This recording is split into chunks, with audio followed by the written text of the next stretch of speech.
Por fim, a escrita, como qualquer atividade, necessita de um plano ou de um propósito constante, e de uma retroalimentação contínua acerca dos resultados da ação. Se o paciente é incapaz de manter um propósito constante, ou não está recebendo informações contínuas de suas ações, perde sua determinação e também perde de vista sua própria atividade. Nestas condições, a escrita também é afetada, mas o distúrbio transparece, neste caso, no significado e no conteúdo do que é escrito. Associações irrelevantes e expressões estereotipadas se introduzem no processo de escrita. Tais problemas estão frequentemente presentes em pacientes com lesões dos lobos frontais. A partir de tudo isto, pode-se perceber que muitas regiões do cérebro estão presentes no complexo sistema funcional que subjaz à escrita. Cada área é responsável por uma parte do processo sob condições normais, e um distúrbio em qualquer das áreas em particular terá efeitos distintos sobre a escrita subsequente. Existem várias perguntas que podem ser feitas, e vários princípios que podem ser aplicados, no processo de diagnóstico e tratamento de rupturas em funções psicológicas complexas devido a lesões cerebrais. Fazendo o diagnóstico, nos perguntamos qual elo, ou quais elos, do sistema normal de constelações de zonas cerebrais, foram rompidos pela lesão. Quando a análise indica a zona afetada, podemos empreender o tratamento. O tratamento e o diagnóstico não são tão separados quanto parecem. Na tentativa de tratar um distúrbio em particular, não raro modificamos nosso diagnóstico. Depois de determinar quais os elos afetados, tentamos determinar quais os elos que permanecem intactos. No tratamento do distúrbio, utilizamos esses outros elos, que suplementamos com esquemas externos de auxílio para reconstruir a atividade com base num novo sistema funcional.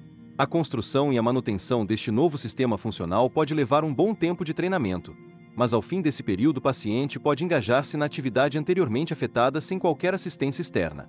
Durante o processo, tentamos dar ao paciente o máximo possível de informação acerca da deficiência e de seu efeito sobre as ações. Isto é crucial para a reorganização do sistema funcional lesado. Estes princípios são expostos aqui de maneira um tanto abstrata, mas na prática eles são tudo menos abraços tratos. Vou descrever algo do trabalho que fizemos durante a guerra imediatamente após seu fim, para ilustrar os princípios básicos do uso da reorganização dos sistemas funcionais como meio de restaurar funções afetadas, e para mostrar como as análises e o tratamento de tais sistemas funcionais fornecem informação acerca do funcionamento cerebral e da organização dos processos psicológicos. Um dos objetos de estudo era a afasia motora aferente, na qual uma lesão da porção posterior da área motora da fala provocava um distúrbio das bases sinestéticas da articulação verbal. Esta afasia consiste essencialmente num distúrbio do ato de articular fonemas, o que resulta na incapacidade de encontrar a articulação desejada para a produção de um determinado som. Os distúrbios da articulação da fala podem, é claro, ser resultado de uma grande variedade de lesões locais. Antes que qualquer programa de reabilitação possa ser indicado para um paciente, é necessária a realização de uma cuidadosa análise que determine os fatores fundamentais que subjazem a um distúrbio em particular.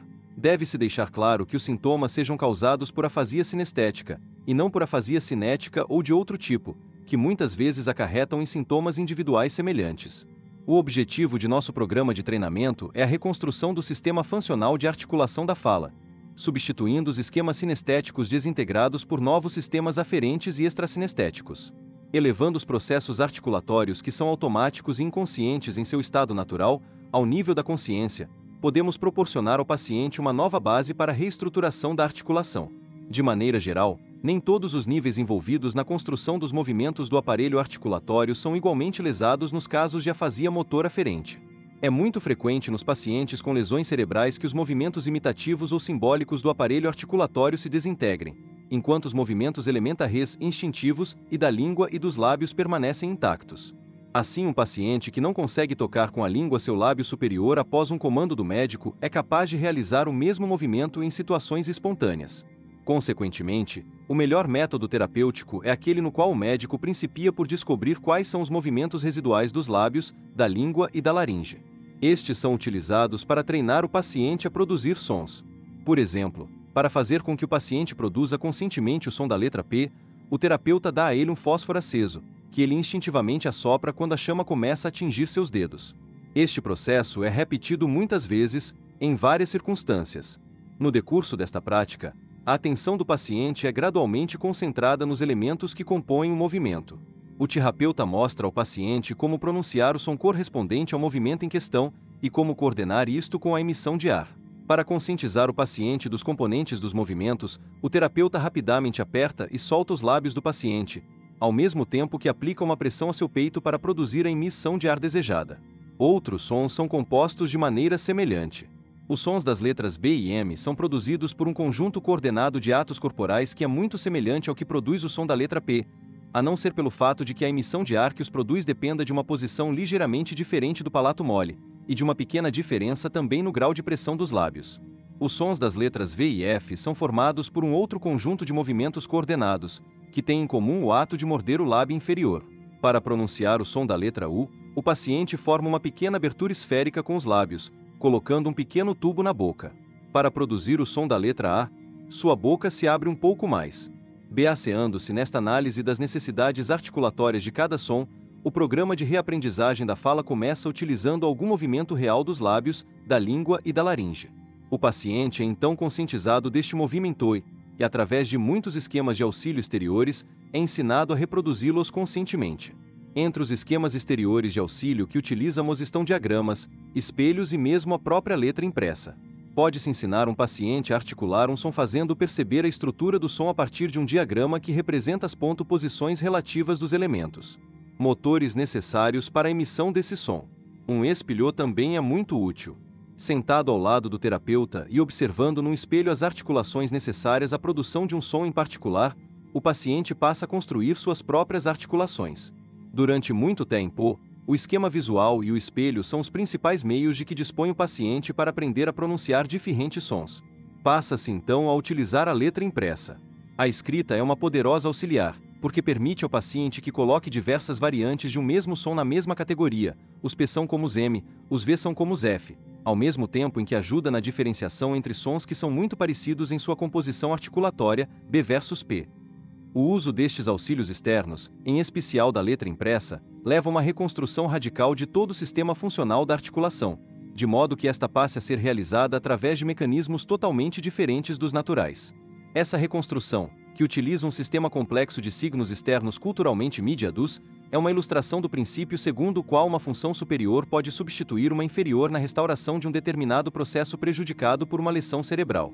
Este tipo de reconstrução é difícil e requer muito trabalho. Todas as operações que o paciente realiza automaticamente, sem pensar, têm que tornar-se conscientes. Via de regra, uma vez dominadas as articulações de sons, o paciente domina facilmente a articulação de sílabas e palavras. Por muito tempo, no entanto, essa fala restaurada soa muito artificial, e o caráter consciente de cada movimento revela claramente o árduo caminho da reconstrução. Só gradualmente o paciente passa a falar mais automática e normalmente. O treinamento para a recuperação de afasia semântica difere muito do usado em casos de afasia motora. A afasia semântica ocorre em pacientes que sofreram alguma lesão da zona parietal. Eles têm dificuldade para perceber determinadas relações e para combinar determinados detalhes na construção de um todo coerente. Subjacente a estas dificuldades, há um distúrbio de suas funções espaciais. Em contraste com aqueles que sofrem de afasia motorral ou cinética, os portadores deste tipo de lesão não têm dificuldades para articular as palavras. Também retêm a capacidade de ouvir e entender a linguagem falada.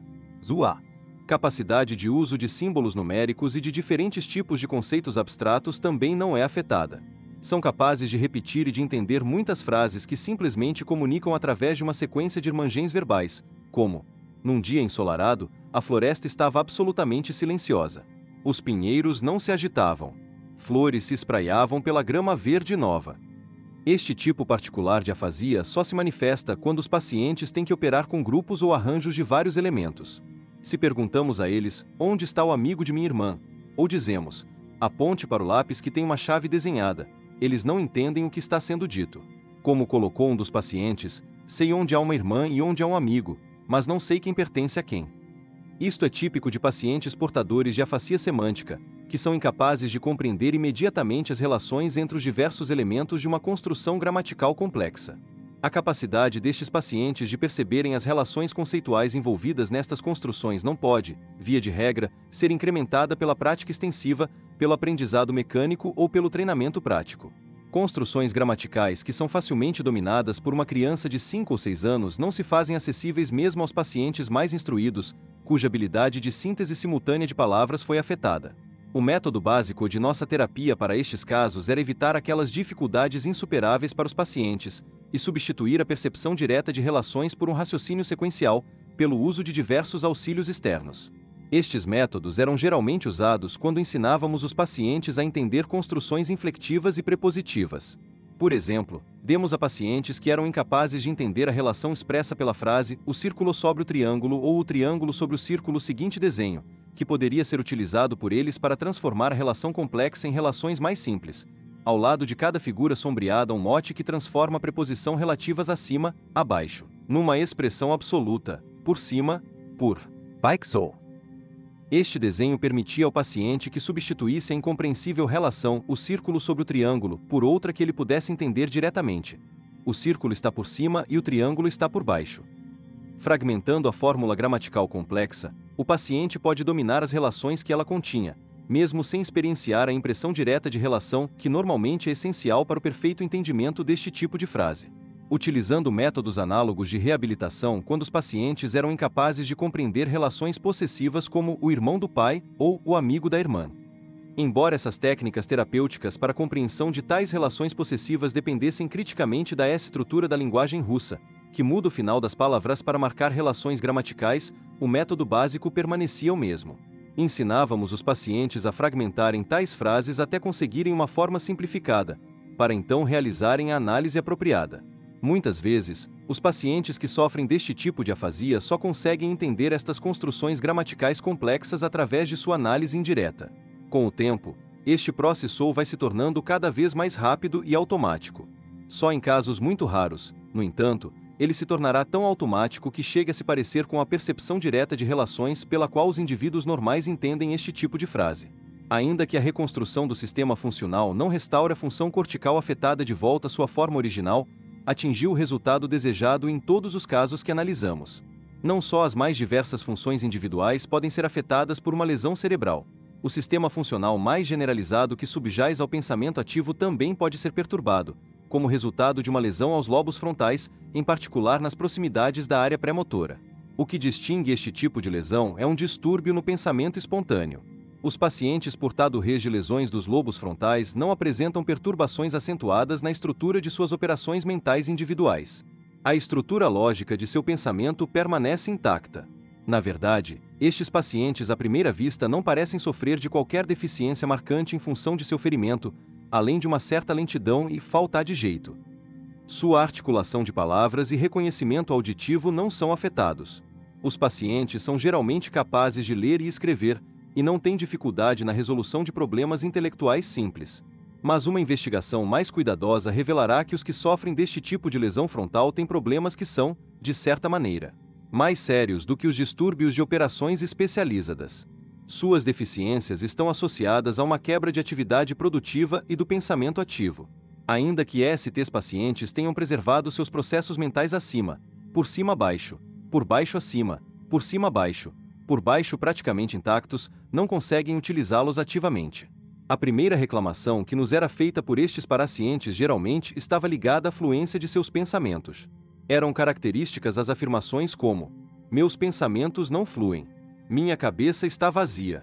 Quando tenho que escrever uma carta, não sei nem como começar, e levo o dia inteiro tentando escrever." Nossas investigações demonstraram que estas queixas estavam baseadas em distúrbios profundos na fluência do pensamento. Os pacientes que sofrem deste tipo de lesão geralmente respondem de pronto às questões que lhes são feitas, e não apresentam sinais de perturbação em seu diálogo ou em suas respostas à nossa fala durante uma consulta. Mas apresentavam uma dificuldade considerável se tivessem que fornecer uma descrição detalhada e lúcida de uma figura, ou se tivessem que escrever um ensaio sobre um determinado tema. Nestas condições, os pacientes se queixam de que não têm nada a dizer, e têm dificuldade de passar da descrição passiva ao domínio da interpretação. Parece impossível para estes pacientes a criação de um conceito interno e seu subsequente desenvolvimento através do raciocínio. Alguns testes simples demonstram bem estas dificuldades. Por exemplo, pacientes com lesões frontais têm dificuldade para produzir uma série de associações livres: gato, cachorro, cavalo, vaca, galinha. Não conseguem formar pares de palavras cujos significados possuem uma conexão lógica, como juntar vermelho com seu oposto ou dizer o oposto de baixo. Não conseguem produzir uma linha de raciocínio completa, em que cada elo implica outro, ainda que consigam apresentar a conclusão lógica de qualquer argumento que lhes seja apresentado. Em suma, os pacientes portadores deste tipo de lesão só são capazes de apresentar um comportamento passivo, reativo. O fluxo ativo de seus processos psicológicos complexos está afetado. A experiência nos mostrou que a reorganização de pensamento nestes casos é possível até certo ponto. Para consegui-la, tínhamos que substituir a síntese interna dos processos psicológicos por uma regulação destes processos que dependia inicialmente da interação com uma outra pessoa. Dizendo a mesma coisa de outra maneira, tentávamos superar as dificuldades de pensamento ativo através do uso de estímulos externos à organização e ativação do pensamento. Por exemplo, constatamos ser característico destes distúrbios que o paciente só conseguisse contar uma história de maneira fluente através da ajuda com questões consecutivas. Por vezes estas questões consistiam em pouco mais que "e então?" ou "o que aconteceu depois disto?". Essas perguntas transformavam a fala narrativa do paciente num diálogo, substituindo sua linha de pensamento por uma série de reações sucessivas. Estas reações são elos que permitem ao paciente transmitir seus pensamentos de maneira conexa. Esta descoberta nos mostrou que os portadores deste tipo de lesão frontal mantinham o conteúdo de seu pensamento, e que suas dificuldades residiam na dinâmica desse processo. A terapia exigia que utilizássemos as capacidades que o paciente tinha, e que descobríssemos uma maneira de compensar os elos que faltavam a seu pensamento.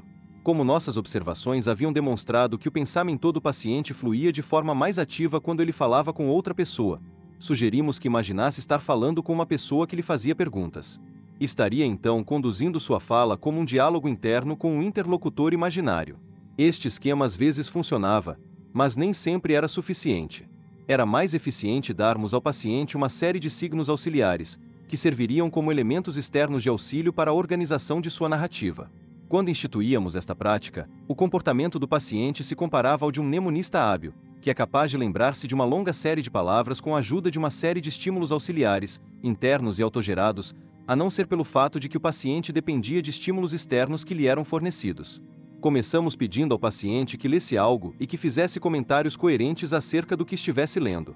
Então mostrávamos a ele como poderia utilizar estes comentários como estímulos auxiliares e assim organizar a narrativa. Com a experiência, o paciente geralmente passava a ter muito sucesso na aplicação deste método.